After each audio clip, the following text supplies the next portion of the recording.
Hey friends, Jewel back with another super cool astrology video, and I wanted to address a question I get a lot, which is how do you interpret a planet that is in the 12th house, but it's close enough to maybe be conjunct to the ascendant? What is going on in this case?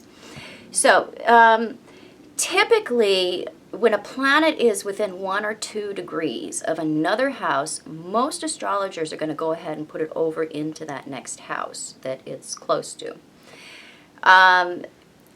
With the ascendant, it's a little bit different because the ascendant is the very, very conscious part of the chart. The 12th house is the very unconscious part of the chart.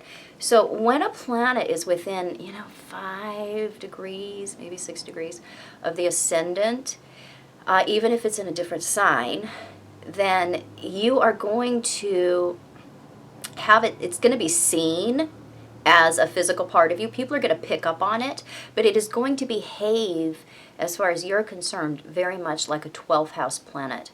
So it looks like a first, feels like a 12th, and it does help to make it a more conscious force in your life. So if it's the sun, whatever, it is going to have a little bit of the flavor of both, but we do have a little bit more of an ability to grasp it as a first house planet.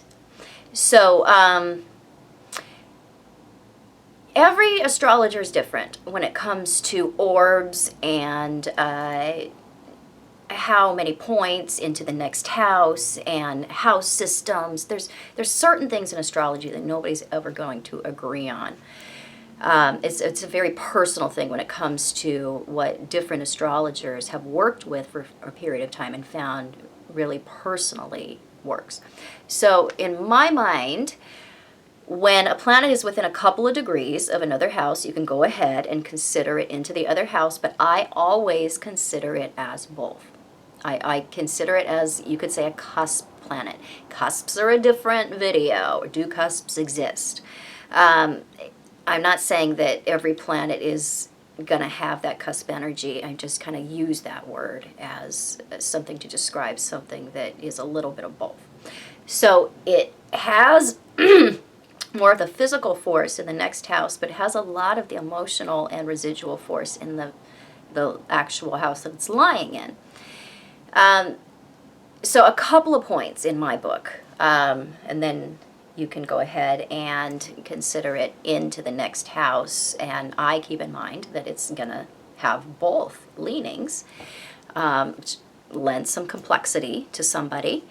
And especially, with the ascendant, because it's the physical part of the chart, it is going to be something that typically you are going to be able to pick up on in a physical way, or they're going to express it or personify it in some way, the planet that is in the 12th but conjunct to the ascendant.